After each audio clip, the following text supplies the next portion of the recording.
আসসালামু আলাইকুম রহমতুল্লাহ। প্রিয় দর্শক, কেমন আছেন? আশা করি ভালো আছেন। প্রিয় দর্শক, তেহরানে ইসরায়েলি হামলায় বাংলাদেশ দূতাবাস কর্মকর্তার বাসভবন ক্ষতিগ্রস্ত।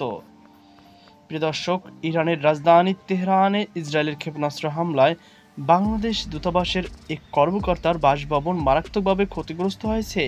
সোমবার এই হামলায় বাড়িটি সম্পূর্ণ গুড়িয়ে যায়, তবে ওই কর্মকর্তা সে সময় বাসায় না থাকায় কোনো হতাহতের ঘটনা ঘটেনি। ইরানে বাংলাদেশের দূতাবাসের ফার্স্ট সেক্রেটারি হিসাবে কর্মরত ওয়ালিদ ইসলাম বিবিসি বাংলাকে জানায়, আমার বাসা পুরোপুরি গুড়িয়ে দিয়েছে।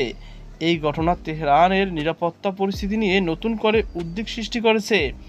বাংলাদেশ দূতাবাসের কর্মকর্তা ও কর্মচারীরা মূলত তেহরানের জর্ডান এলাকায় বসবাস করেন। এটি শহরের তৃতীয় জেলায় অবস্থিত। ওই এলাকাতেই ইরানের রাষ্ট্রীয় টেলিভিশন ভবন সহ আরও কিছু গুরুত্বপূর্ণ স্থাপনা রয়েছে, যেগুলো লক্ষ্য করেই ইসরায়েলের এই হামলা চালায় বলে ধারণা করা হচ্ছে। ওয়ালিদ ইসলাম বলেন, হামলার আগে ওই এলাকায় বাসিন্দাদের সরিয়ে নেওয়ার নির্দেশ দেওয়া হয়েছিল, ফলে প্রাণহানি তুলনামূলকভাবে কম হলেও বিস্তীর্ণ এলাকা জুড়ে ব্যাপক ধ্বংসযজ্ঞ ঘটেছে।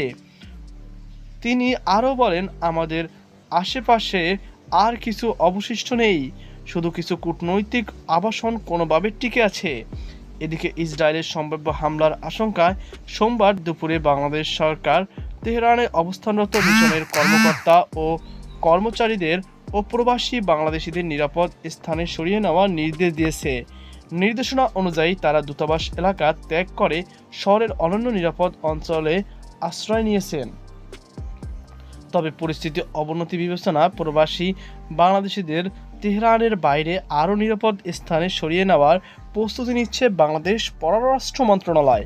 মঙ্গলবার ঢাকায় আয়োজিত এক সংবাদ সম্মেলনে ভারপ্রাপ্ত পররাষ্ট্র সচিব রুহুল আলম সিদ্দিক বলেন, তেহরানে অবস্থানরত প্রবাসী ও দূতাবাস কর্মকর্তাদের নিরাপত্তা নিশ্চিত করাই এখন আমাদের প্রধান অগ্রাধিকার।